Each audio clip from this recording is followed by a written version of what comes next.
Presented by BM Recording Studio, Alamnagar, Madhepura. जाइछी त जोना हे गजोना हे गई जाइछी त जोना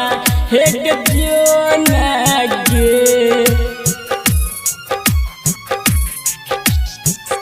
बड़ा दुख दिल है छौरी दिलवा लगाई के बड़ा दुख दिल है छौरी दिलवा लगाई के दोसरा से शादी कैले क्रिया खिलाई के दोसरा से शादी कैले क्रिया खिलाई के जिया मर के छौरी बादा जे कैले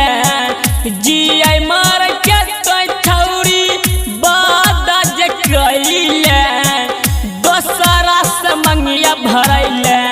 क्रिया खिलाई के दोसरा से मंगिया भरैले क्रिया खिलाई के जीता हूँ मैं तेरा नाम लेकर जीता हूँ मैं तेरा नाम लेकर मरने के बाद यह अंजाम होगा कफन उठा के देख लेना हर जख्म पे तेरा नाम होगा हर जख्म पे तेरा नाम होगा।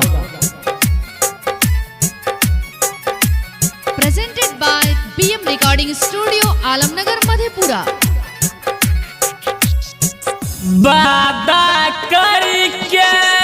तोय भूललही बुझल न दिलवा के दुख गे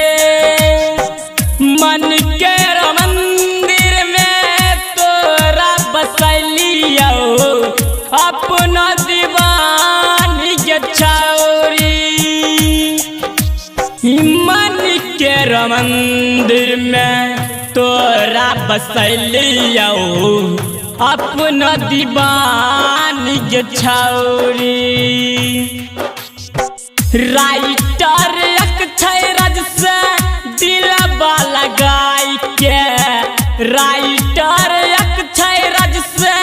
दिलवा लगाई के